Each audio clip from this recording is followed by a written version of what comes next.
नमस्कार। यह भी मुझे बता रहे हैं कि मैं लाइव जा रही हूँ। बहुत दिनों बाद आप लोगों से मुलाकात हो रही है।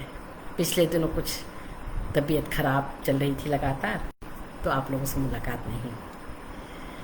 और आज इतने दिनों बाद मैंने जब कहानी उठाई है, तो कहानी उठाई है मधु काकड़िया की, जो अनेक विषय उठाती हैं कहानियों के लिए, उपन्यासों के लिए। अभी पिछले ही दिनों उन्होंने किसानों पे एक उपन्यास लिखा है, ढलती सांझ का सूरज, जिसकी बहुत चर्चा हो रही है। और यह जो कहानी मैंने उठाई है आप लोगों के लिए, ये इसकी पृष्ठभूमि है बांग्लादेश। हम सब जानते हैं कि बांग्लादेश का कब बना, 1971 में कैसे बना, और वहाँ कौन कौन लोग थे और उसके कारण क्या थे। इन सब कारणों को लेते हुए एक बड़ी मार्मिक, एक बहुत ह्यूमन कहानी मधु काकड़िया जी ने लिखी है। तो चलिए आज उसी को पढ़ें। इस कहानी का शीर्षक है पानी पर लिखा बेवतन लोगों का अफसाना। पानी पर लिखा, ध्यान दीजिएगा, अगर कोई पानी पर अफसाना लिखे, रेत पर तो फिर भी कुछ समय टिकेगा, पानी में कितने पल, यही तो सोचने की बात है। तो चलिए पढ़ते हैं कहानी पानी पर लिखा बेवतन लोगों का अफसाना। उतरती धूप में छत पर कुर्सी डालकर बैठी हुई थी। ये मैं आप लोगों को बता दूं कि एक लंबी कहानी है यह, और मैंने इसको पढ़ते समय कुछ तो एडिट कर दिया है, मधु जी को दिखा भी दिया था, और कुछ मैं आज एडिट करूंगी। पानी पर लिखा बेवतन लोगों का अफसाना।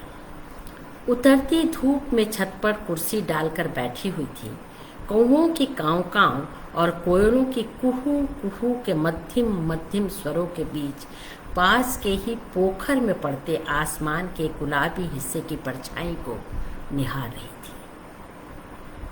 कि अचानक देखा वॉकर के सहारे रेंगती सिहरती, पत्ती सी सिहरती, नमूदार हुई पीले चेहरे वाले वह समीना और मीठी नजरों से मुझे देखते हुए कहने लगी, अस्सलाम अलैकुम।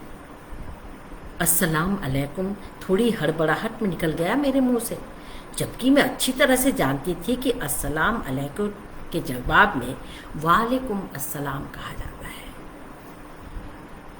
वे मुस्कुराई, उदासी का अक्स भी उभरा।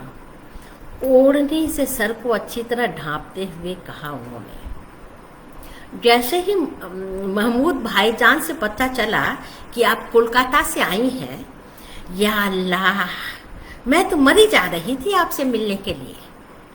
अपने मुल्क के लोगों को देखकर एक सुकून जो मिलता है। बैठ जाइए, सहारा देकर बैठाया उन्हें।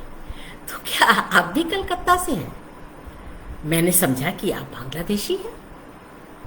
वे खामोश थीं, सिर्फ उनकी निगाहें ही बोल रही थी। मैंने फिर कुरेदा उनको, तो क्या आप बांग्लादेशी नहीं हैं? वे रोने लगी। यातना का एक महाकाव्य उनकी आंखों के भीतर से झांकने लग गया था। बांग्लादेश मेरे भीतर बसा हुआ है आपा, पर मैं बांग्लादेश की नहीं हूं, उसके भीतर नहीं हूं। या अल्लाह, आपकी तरफ भी हमारा कोई घर द्वार होता, अपना कहने को कोई देश होता, तो क्या कहूँगा आपको। या इलाही, माजरा क्या है? क्या मतलब यही आपा कि हमारे तो होने को ही अनहोना कर दिया है। हम कहीं के भी नहीं हैं, ना बांग्लादेशी ना हिंदुस्तानी। सच कहूं तो मुल्क भी नसीब वालों का ही होता है। एक बार जड़ से क्या निकले कि खदेड़े ही जा रहे हैं। वह अब अपने को पूरा उधेड़ने के मूड में आ गई थी। शायद अटके अन्न की तरह बहुत कुछ खदबदा रहा था उसके भीतर, पर अधिक कुरेदने की जरूरत न पड़ी। हल्के धक्के से ही भीतर जमा अनकहा बांध टूटी नदी सा बहने लगा। आप तो अफसाने लिखती हैं ना आप। आपने औरतों के ऐसे ढेरों अफसाने लिखे होंगे। शौहर की सताई औरत, भाइयों नंदों की भौजाइयों की सताई औरत, पर क्या बेवतन लोगों की छाती में जलने वाली आग का अफसाना लिखा जा सकता है? क्या शरीर से आत्मा के छिटके जाने का दर्द लिखा जा सकता है? क्या मतलब? वह सचमुच मुझे थोड़ी रहस्यमयी लगी। थोड़ा नीचे खिसक आए चश्मे को ठीक करते हुए उसने कहा,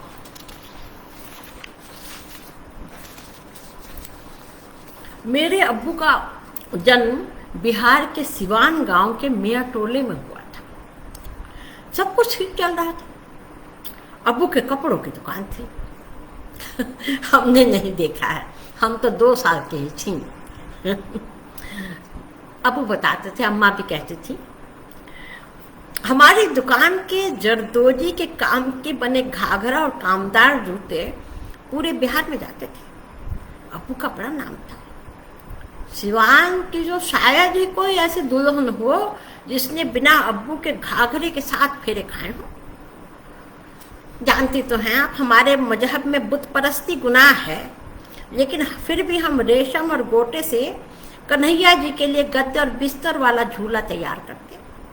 अरे लड्डू लिए हुए कन्हैया जी, लड्डू नहीं, माखन माखन माखन लिए हुए कन्हैया जी उसी गद्दे पर विराजते थे। आहा हा, देख करके कैसा लगता था, बताते हैं सब लोग। अपने हिंदू ग्राहकों को देखकर रोशन ख्याल अब्बू मजा लेते। अरे क्या बात है, आपके भगवानों को देखो तो जब तब आते जाते रहते हैं। एक हमारे अल्लाह मियाँ है, जाने किन गुफाओं कंदराओं में छिपे रहते हैं। जानती हैं, हमारे मुस्लिम भाई कई बार अब्बू पर तंज कसते और अब्बू कहते, अरे हम वतन हैं, हम निवाला हैं।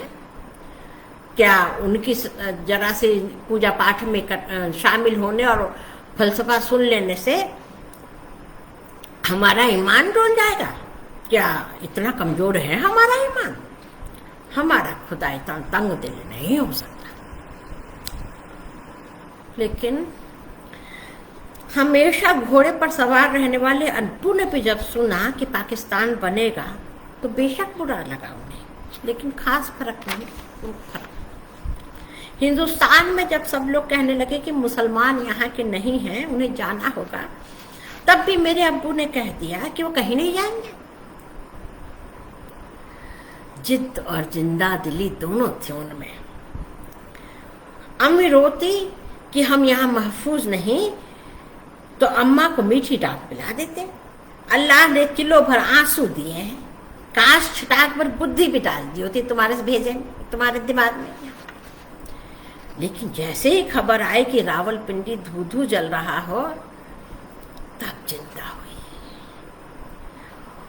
और कयामत की एक रात हमारे यहाँ भी नफरतों का बम फटा और हमारे जर्रे उड़ गए।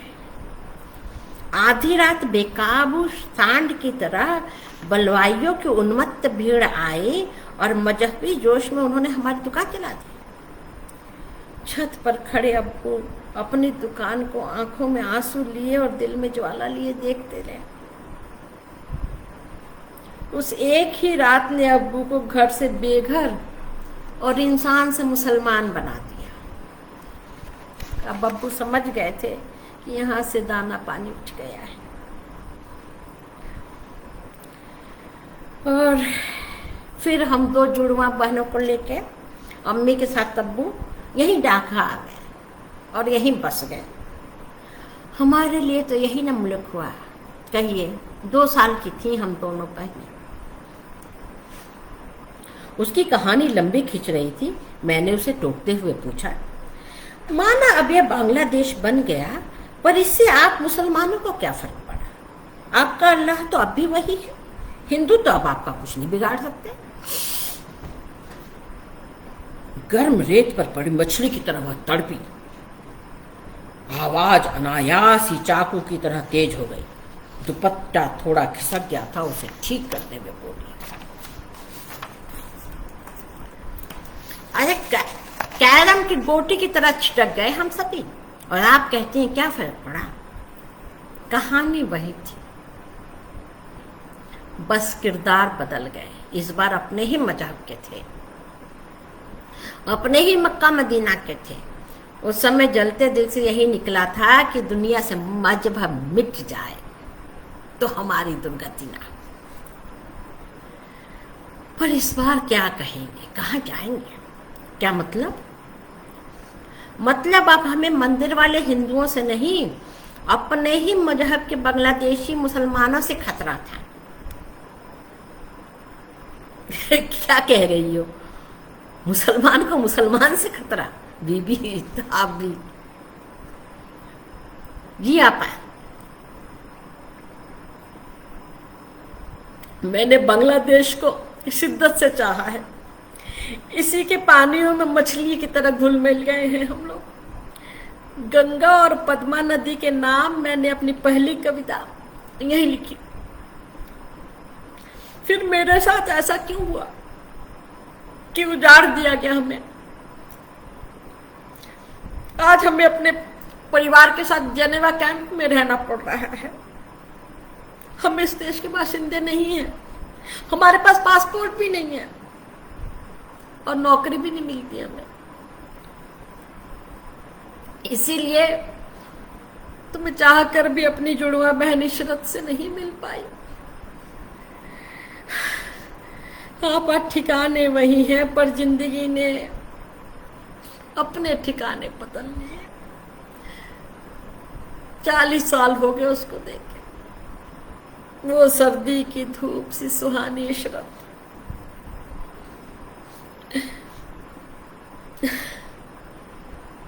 मैंने उसे रोका नहीं रोने से, बहने दिया उन आंसुओं को। एक गहरी निश्वास के बाद वह फिर बोली, बचपन से 23 साल तक हम एक दूजे की परछाई की तरह रहे। वो हारमोनियम बजाती और मैं रविंद्र गीत गाती। पापा वो रोटी बेलती और मैं सेकती थी, वो कपड़े धोती मैं फैला देती। फिर अब्बू ने हमारी शादी करवाई। मेरी शादी ढाका में हुई। दादी चाहती थी कि एक रिश्ता कोलकाता में हो जाए तो कोलकाता में भी आना जाना लगा रहेगा। इशरत का रिश्ता कोलकाता में हुई, शादी यही मोहम्मदपुर में हुई। कैसे भूल सकती हूँ 16 दिसंबर 1970 का वो चमकता दिन था। ढाका पूरे नूर पर था। धूमधाम से शादी हुई और फिर इब्राहिम जीजू वापस कोलकाता चले गए। लेकिन हम लोगों का प्रेम देख जीजू ने नहीं बसने का मन बना लिया। वैसे भी जीजू के परिवार में उनकी आपा और भांजे भांजी आई बचे। अब अम्मी अब्बू का इंतकाल हो गया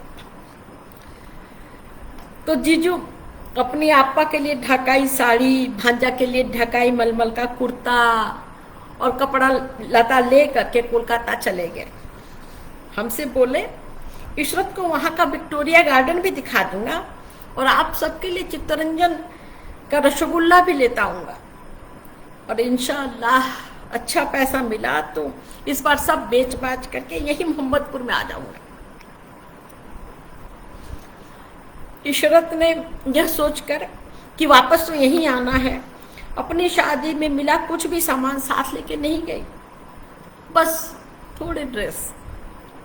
जीजू को धानी रंग का बहुत पसंद था।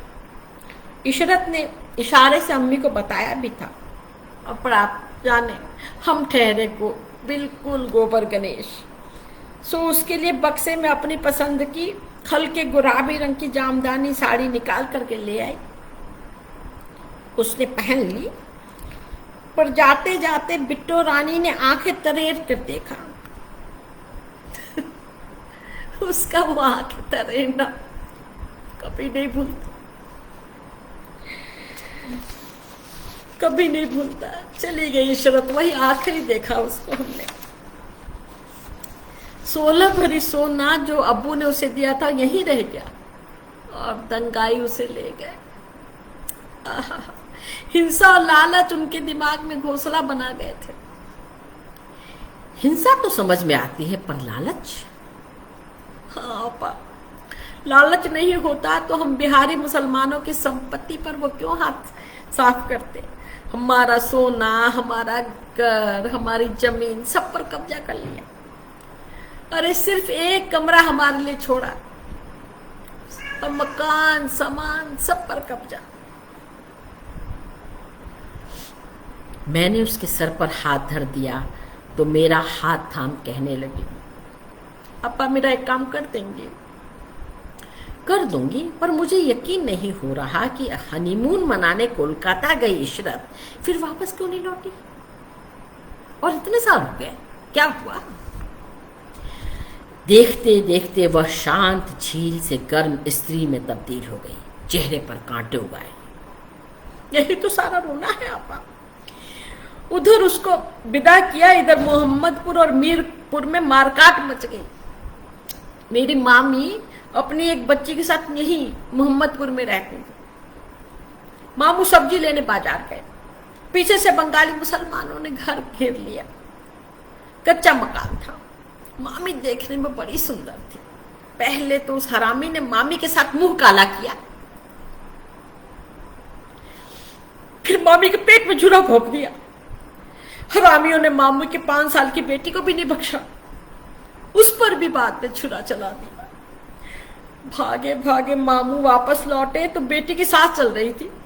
मामू के पूछने पर क्या हुआ क्या हुआ, उसने मुंह से अटकते स्वर में सिर्फ एक नाम लिया, राशिद चाचा, और गर्दन लटक गई। वह कमीना राशिद और कोई नहीं, मामू का अपना किराएदार था। वर्षों साथ साथ पतंगे उड़ाई और बांग्लादेश बनते ही हम बिहारी हो गए। हरामियों ने दंगे की आड़ में मामू का घर भी कब्जा कर लिया। वहां से मामू मीरपुर में हमारे यहाँ चले आए, लेकिन मीरपुर में भी फिजा बदल गई। हमारे सुखसैन का यहाँ भी बाघ ने पंजा मार दिया। दंगाइयों का मन हरामी हो गया था। हम बाबर की औलाद हो गए थे। हर नुक्कड़ पर हमारे लिए खुला चमचमाता खंजर था। हर कोई अपने खाल से बाहर आ चुका था। बिजली का नंगा तार हो चुका था। हालत यह हो गई कि जहां देखते मर्दों को वे सबको कमर में डोरी में एक साथ बांध कर ले जाते। हम घरों की सारी खिड़कियां दरवाजे बंद रखते, जूता पहन के सोते थे।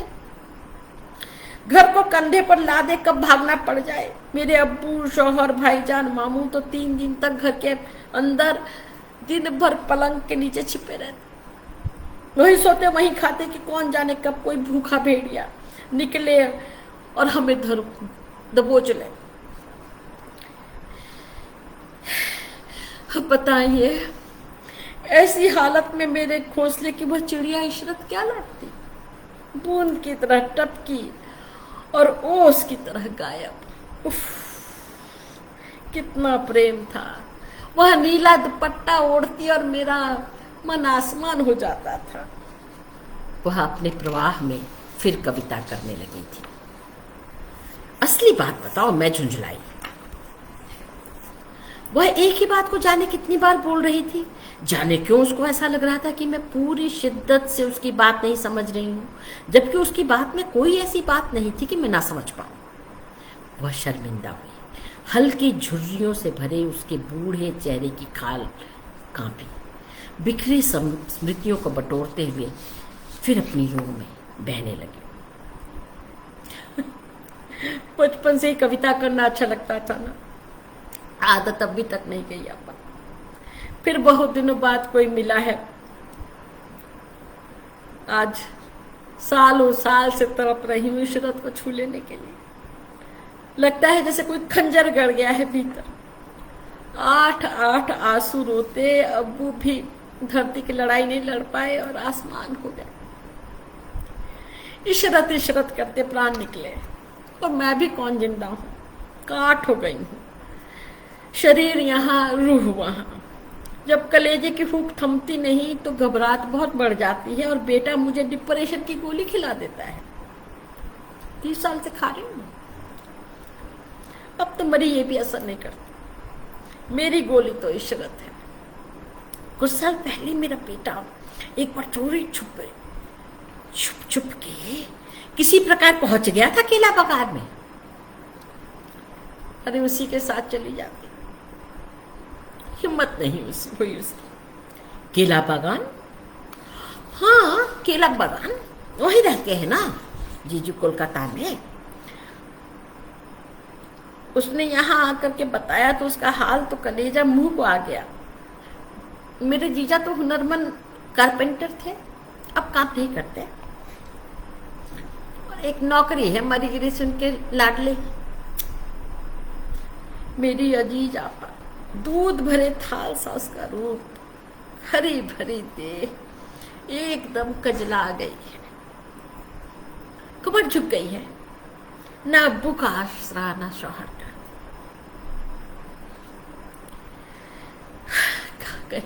क्या कहूं। उसके कांपते जिस्म को देख उसको सांत्वना देने के लिए कुछ पूछना जरूरी था, इसलिए पूछा मैंने। मैं अभी कुछ समझी नहीं, क्यों नहीं मिल सकती तुम इशरत से? इतने सालों में क्या कोई तुमने कोशिश नहीं की? बताए ना, क्या कोशिश करती और कैसे करती? पासपोर्ट थोड़े ही हमारे पास। शुरू में तो हमें बस अपनी जान बचाने की पड़ी थी, इसलिए सरकार ने भी हमारे मुंह पर काला कपड़ा डाल करके हमें इन कैंपों में डाल दिया कि हम बचे तो रहेंगे, सर पर छज्जा तो रहेगा। बताया ना, सरकार ने हमारे सारे नागरिक अधिकार छीन लिए। भारत जाने के लिए पासपोर्ट नहीं मिलता, हमारे पास तो वोट देने का अधिकार नहीं। अब कुछ ढिलाई हुई है। फर्ज कीजिए आज परमिशन मिल जाए तो ऐसा देह लेकर के कैसे जाऊंगी? गल गई है देह सब, कैसे बैठूंगी इतनी दूर? तब तो कोई सोच नहीं सकता था कि पाकिस्तान के भी टुकड़े हो जाएंगे। अब हमने सोचा था कि पाकिस्तान बन गया, अब झमेला खत्म। तब क्या पता था कि बंटवारा कभी खत्म नहीं होता। अब्बू ने भला ही सोचा था रिश्तों की डोर कोलकाता की से बंध जाए। पहले गए भी, चाचा के यहाँ जाते थे, कई बार मिलना जुलना हुआ। पर बांग्लादेश क्या बना, यहाँ के बंगालियों के तासीर में ही पानी मिल गया, सारे धागे टूट गए। मैं समझ नहीं पा रही हूँ, बांग्लादेश के मुक्ति संग्राम में तो भारत ने बांग्लादेश की भरपूर सहायता की थी, फिर भारतीय मूल के मुसलमानों से क्यों इतनी नफरत? हम पर हिंदुस्तान का एहसान है आप, इससे कब इनकार करें? लेकिन बांग्लादेश बनने के बाद हमारी खुशी का हक हमसे छीन लिया, क्योंकि बांग्लादेश बनने के बाद हम मुसलमान नहीं, बिहारी मुसलमान हो गए। और हमारी जो जड़ थी वो पाकिस्तान में खोजी जाने लगी। हम तो बिहार से आए थे, हमने तो पाकिस्तान देखा भी नहीं, लेकिन अल्पसंख्यक तो हैं। और आप तो जानते हैं ना कि बांग्लादेश के बनने के पीछे भाषा का भी सवाल था। पाकिस्तानी यहाँ उर्दू चाहते थे, हम लोग तो हिंदी उर्दू बोलने वाले, बांग्ला नहीं बोलते थे। और हम में से कुछ लोगों ने बांग्लादेश का विरोध भी किया था। उसी का सब फल देख रहे हैं हम लोग। हमारे लोगों से चूक हुई, पर वे बंगाली तो टैगोर के गीत गाते थे। कितना समझा उन्होंने, कितना मानुषत्व पर अमल किया। कहिए कहिए, यही होता है मानुषत्व। मैं चुप, क्या जवाब देती उसके सवालों का। एक अजीब सा विषाद आकर बैठ गया था हमारे बीच। विषाद को दूर भगाने के लिए समीना को वहीं छोड़ मैं उसके लिए चौके में चाय बनाने चली गई। बांग्लादेश मेरी संवेदना का हिस्सा तब से बना हुआ था जब मैं कॉलेज में थी। उन दिनों मुक्ति वाहिनी का बांग्लादेश मुक्ति संग्राम चल रहा था। पश्चिम बंगाल के छात्र भी उन दिनों पाकिस्तान विरोधी रैली में बढ़ चढ़कर भाग ले रहे थे। मैंने भी उन दिनों की रैली में बंगबंधु मुजीब के समर्थन में जय बांग्ला जैसे खूब नारे लगाए थे। उन्हीं दिनों ढाका यूनिवर्सिटी की कुछ छात्राओं ने वहाँ के अनिश्चितकालीन बंद के मद्देनज़र हमारे कॉलेज में दाखिला ले लिया था। उसी दौरान हम हिंदुस्तानियों ने ढाका और बंगबंधु मुजीब के लिए गहरी आत्मीयता महसूसी थी। जाने अनजाने उन दिनों के ढाका और मुजीब ने मेरे मन में अपना बसेरा बना लिया था। कभी का देखा वह स्वप्न अब पूरा हुआ जब साल भर के लिए मुझे ढाका आने का सुअवसर मिला।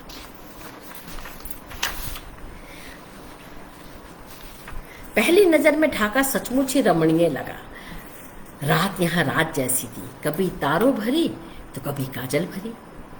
सुबह शहर फिर बदल जाता, पोखरों, पेड़ों, पाखियों और झूमते बादलों से भरपूर ढाका की सुबह सरगम रचती।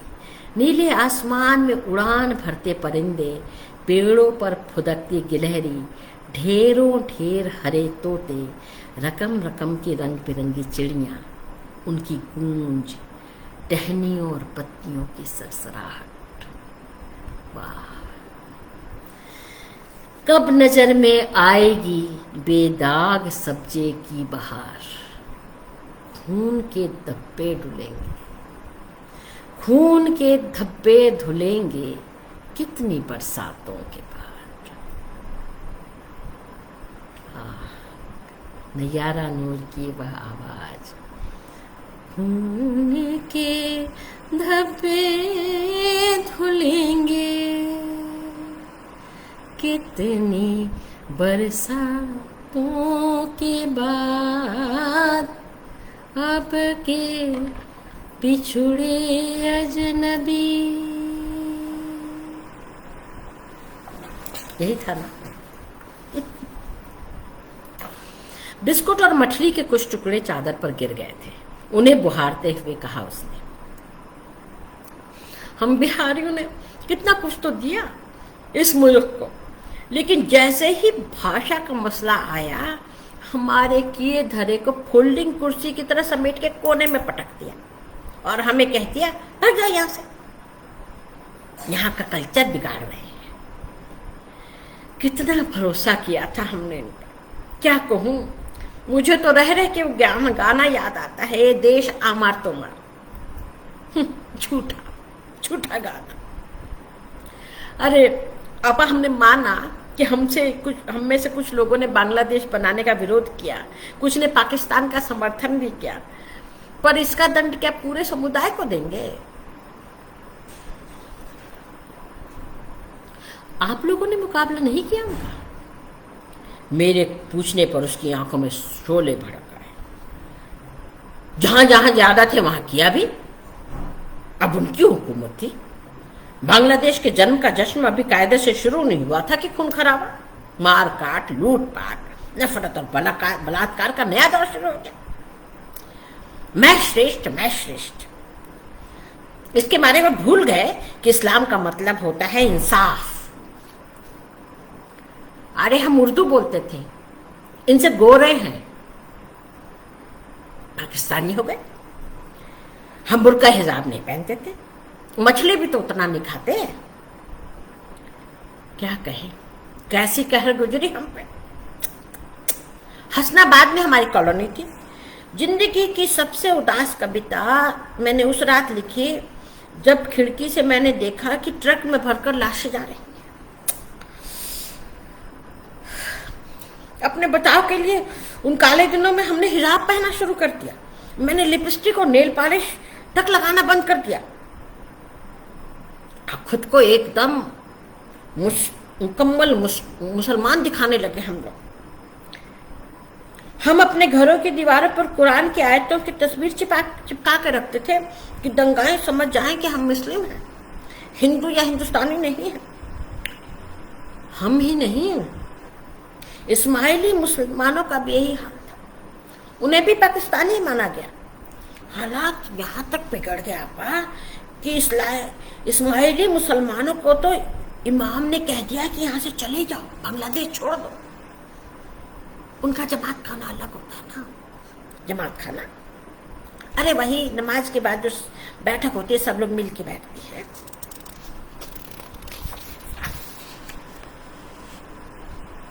तो क्या आप लोगों की भी मस्जिद अलग होती है?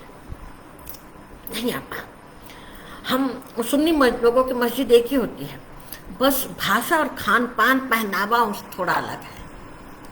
मैंने उसे रोका।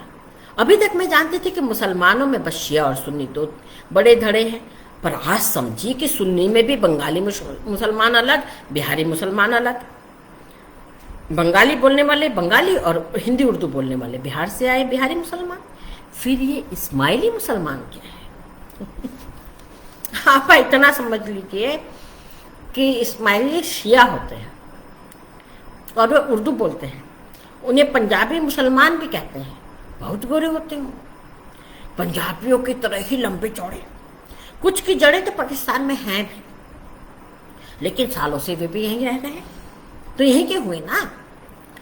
वे लोग भी हम लोगों की तरह उतना भात मछली नहीं खाते हैं और चाय नहीं कम पीते हैं, लस्सी ज्यादा पीते हैं। उन दिनों क्या बताएं, हबीबी रूह कांपती है। जरा सी दरवाजे पर दस्तक होती तो हम डर जाते, घबराहट के दौड़े पड़ने लगते हम लोगों को।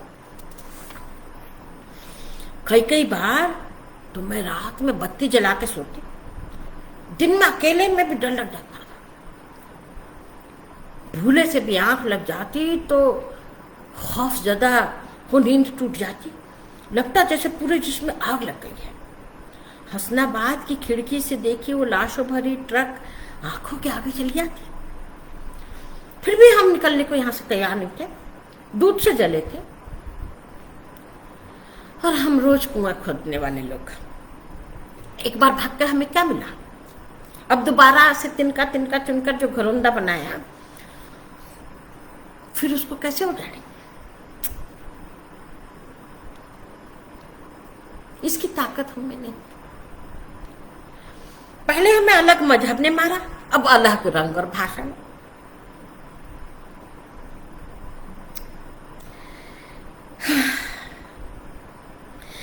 क्या कहें, गंगा पद्मा की नदी का पानी मेरे और इशरत के खारे आंसुओं में आबाद है।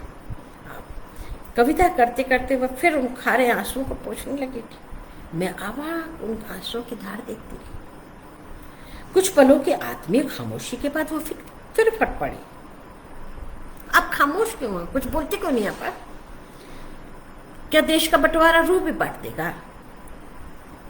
क्या मैं कभी उस माटी को छू पाऊंगी जहां मैंने आंखें खोली थी और जहां मेरी बहन है? लगता है एक अंधेरी सुरंग में फंस गए हैं। जान से प्यारा है ढाका, यहाँ के बादल ही मुझे थोड़ी सी सांत्वना देते हैं, लेकिन हमारे माथे पर तो मुहर लग गई है ना स्ट्रेंडेड पाकिस्तानी की। हम फंसे हुए पाकिस्तानी हैं, फंस गए यहाँ और फंसे हुए हो गए। स्ट्रेंडेड पाकिस्तानी, यह क्या बला है? आपको नहीं पता? अरे 3 लाख के करीब हम लोग हैं, बदनसीब, जिन्हें कोई मुल्क अपनाने को तैयार नहीं, और जो पिछले 45 सालों से यहाँ के अलग अलग जनेवा कैंप में शरणार्थी की तरह रह रहे हैं। 3 लाख हैं हम लोग, वो जो यहाँ से आए थे जनेवा का। जानती हैं, सुना तो मैंने था कि ढाका में ऐसे कई जनेवा कैंप में जिन्हें बिहारी कैंप भी बोला जाता है। पाकिस्तान को हराने के बाद पाकिस्तानी मानसिकता को हराना बांग्लादेश के लिए सबसे बड़ी चुनौती थी। इसलिए जिन्होंने 1971 में पाकिस्तानी सेना की मदद करनी चाहिए थी, ढाका में होने वाले मुक्ति संग्राम का विरोध किया था, जिन्होंने पाकिस्तानियों की मदद की थी और कई स्वाधीनता सेनानियों की हत्या में भी जिनका हाथ था, ऐसे सभी लोगों को बिहारी मुस्लिम कहा जाने लगा और सबक सिखाने के लिए उनका बंगाली मुसलमानों ने कत्लेआम शुरू कर दिया। ऐसे में जेनेवा समझौते के तहत इन बिहारी मुसलमानों को उनकी जान माल की रक्षा के तहत जेनेवा कैंपों में रखा जाने लगा। उनसे उनकी नागरिकता छीन ली गई और बदले में बस एक शिनाख्त पत्र दे दिया गया। उस समय कहा गया था कि यह इंतजाम सिर्फ 3 सालों के लिए है। वे 3 साल आज बढ़ कर के 50 साल हो गए हैं और वे अभी तक वहीं अटके हुए हैं। मुझे विश्वास नहीं हुआ कि वे सचमुच ऐसे कैंप में रहती है। फिर भी पूछा मैंने, कहाँ रहती हैं आप? मोहम्मदपुर के जनेवा कैंप में। मोहम्मदपुर? क्या ठिकाना है आपका? रहीम ऑटो पार्ट्स, हुमायूं रोड, जनेवा कैंप, मोहम्मदपुर, ढाका। जाने कैसे मुंह से निकल गया, क्या मैं आपके घर आ सकती हूँ? घर तो क्या आपा, सर पर रखा है छत है बस। यदि आप वहां आ जाएं तो सराखों पर आप आए। मैं तो बस यही सोच के चाह रही थी कि प्लस्तर उखड़ी दीवारों वाले एक कमरे में अंधेरा घर में आप कैसे आएंगे, कैसे लगेगा आपको? अरे मुझे आपसे मिलकर के अच्छा लगेगा आपके घर पर। घर ना कहें आपका, घर तो वह होता है जिसकी सरजमी पर प्यार और भाईचारे के फूल खिलते हैं। आपा पहले सोचती थी कि दुनिया में सबसे बड़ा अभिशाप गरीबी है लेकिन आज सोचती हूँ कि दुनिया में सबसे बड़ा अभिशाप शरणार्थी होना है, अल्पसंख्यक होना है। उसे फिर यादों के कांटे चुभने लगे थे। अतीत का दौरा सा पड़ गया था। फिर चालू हो गया उसका हनुमान चालीसा। मुझे बीच में ही रोकना पड़ा। कल किस समय आऊं?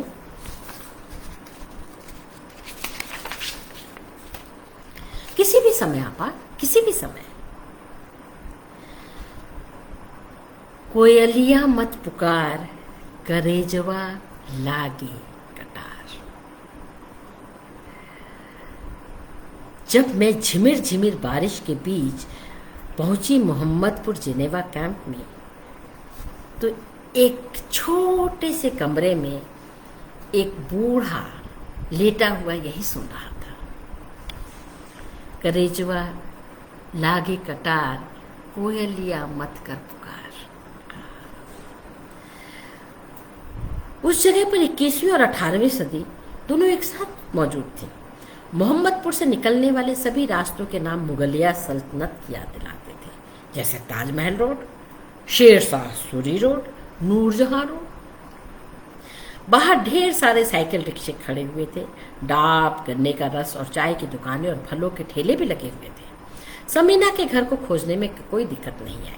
सब सबसे जुड़े हुए थे। समीना का घर पूछने के लिए जब मैंने वहां की महिलाओं और दुकानदारों से जानबूझ करके हिंदी उर्दू में बात की तो वे खुशी से उछल पड़े। भाषा प्रेम जाग गया। एक दंतहीन वृद्धा ने पूछा भी, आप इंडियन हैं?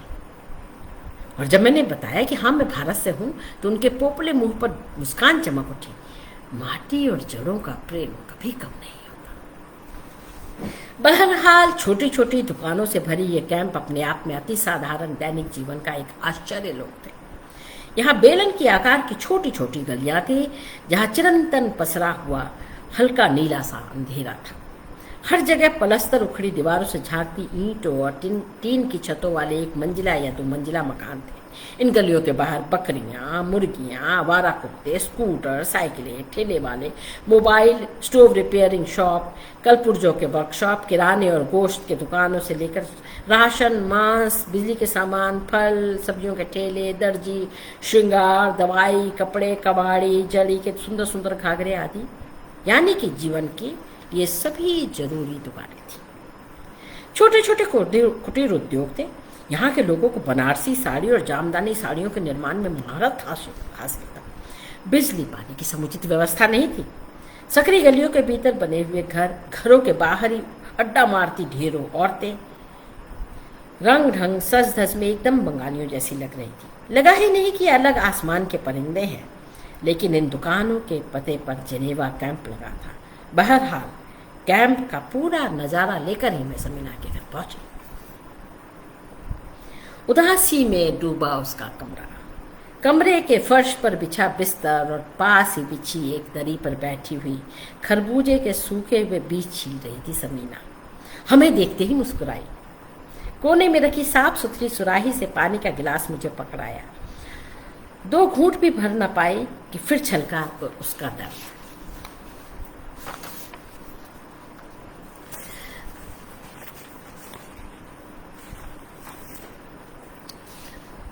दे दोगी ना आप पापा? उसका चेहरा सांझ का आसमान हो गया था, एक रंग आ रहा था, एक जा रहा था। क्या जवाब देती मैं? 2 मुल्क उसके भीतर थे, लेकिन किसी भी मुल्क में उसके लिए इंच भर भी जगह नहीं थी। एक खामोश आत्मीय चुप्पी पसरे रही कुछ देर, फिर उठने को हुई तो फिर जकड़ लिया उसने। दे देंगी ना, बस यही बचा है मेरे पास, सबसे बचा के रखेंगे। हिम्मत नहीं हुई मेरी मना करने की। शायद उसके शब्द मेरी आत्मा की देह को बार बार नुकीली चोट मार रहे थे। मैंने कहा हाँ, मैं दे दूंगी। चुपचाप ले ली मैंने उससे बालियां।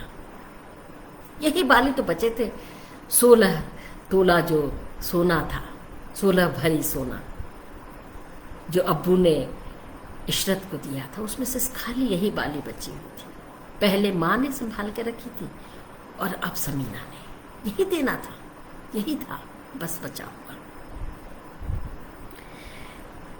जब मैंने उससे बालियां ले ली, 100 कमल खिल उठे उसके चेहरे पर। मुझी तोड़ी साड़ी के कोने से माथे पर चुनचुनाते पसीने को पोंछते हुए मुझे आशीष देती कहने लगी, खुदा आपको सलामत रखे आपा। मेरी तरफ से उसे छू देना, खूब छूना, खूब प्यार देना। महीने भर पहले उसकी आवाज सुनी थी, मोबाइल पर झलक भर देखी थी। अब आज भी क्या सुनी, रोना भर सुना था। काश उसे छू पाती। जेठ के प्यासे की तरह तड़प रही हूं कि किसी प्रकार एक बार उसे बाहों में भर लूं। बचपन में उसने खूब उमेठे थे मेरे कान, तब वो मेरी सबसे बड़ी दुश्मन थी। मैं कई कई दिनों तक उससे कुट्टी किए रहती, पर आज जब पकने ही कुट्टी कर ली तो वह भी अटक गई है मेरे हलक में। कितने साल की होगी वो? अंतरिक्ष की ओर देखते टूटती सी आवाज में बोली वो। बताया तो था जुड़वा बहन है। मैं 77 की हुई तो भी। साड़ी के कोने से आंखों को पोंछा, सदियों का इंतजार कालिमा की तरह जमा था वहां। और ये डायरी, क्या है इस डायरी में? रात जब नींद उचट जाती तो डायरी भरने लगती हूँ। पता नहीं डायरी को भरती हूँ या खुद को। इसमें कविताएं हैं हमारे बचपन की, पिछुड़ने की, गंगा की, पद्मा नदी की। और क्या कहूँ, क्या कह। उदासियां मुझे दबोचने लगी थी। वह अब सिर्फ एक पीड़ा थी, दुख थी, बेचैनी थी, जिसके कुछ परिंदे अब मेरी डाल पर आकर बैठ गए थे। मुझे उन्हें उड़ने देना था, इसलिए जल्दी से बाहर निकलकर लंबी लंबी सांस ली। पर निकलकर लगा जैसे थोड़ी सी मैं वहीं छूट गई। बहरहाल 4 महीने 26 दिन और 8 घंटों बाद मैं वापस कोलकाता लौटने के अगले दिन जब पहुंची इशरत के घर, तो वह जिंदगी की अंतिम घड़ियां गिन रही थी। नीम बेहोशी में जाने उसने मुझे पहचाना या नहीं, पर उन बालियों को ठीक से पहचान गई वह, जिन्हें देख एक हल्की सी जुम्बिश हुई थी उसकी बुढ़ाती अधमूंदी आंखों में। शायद कोई इंतजार कुंडली मारकर बैठी थी। अगली सांझ अपनी सीमाओं से मुक्त, धरती की लड़ाई से दूर आसमान हो गई इशरत भी। खुली अधकुली मुट्ठी में पड़ी हुई थी पालियां। डायरी शायद वह तो अनखुली अनपढ़ी ही रह गई। कोई पढ़ेगा। खून के धब्बे धुलेंगे कितनी बरसातों के बाद, खून के धब्बे धुलेंगे कितनी बरसातों के बाद। जानते हैं आप लोग, उस स्ट्रैंडेड पाकिस्तानी कैंप में पाकिस्तान का झंडा लगा हुआ है। वर्षों बरस बीत गए, जिनेवा समझौतों के तहत जो लोग रह रहे थे वहीं रह रहे हैं। ऐसा है जीवन। सभी देशों में, सभी जगहों में हम मनुष्य अपने स्वार्थ के लिए, छोटे छोटे स्वार्थों के लिए अन्य दूसरों को पराया कर देते हैं, उनकी चीजों को झपटने के लिए, लूटने के लिए। क्या यह संस्कृति लूट की संस्कृति है? क्या इसी को विकास विनाश क्या है जाने। लेकिन सदियों से ये होता चला आ रहा है। पहले गायें और औरतें लूटी गई, जमीन जायदाद लूटे गए, और अब तक वह जारी है, अब तक वह जारी है। मधु कांकड़िया की यह कहानी बहुत महत्वपूर्ण कहानी है। हाँ, ऐसा भी होता है।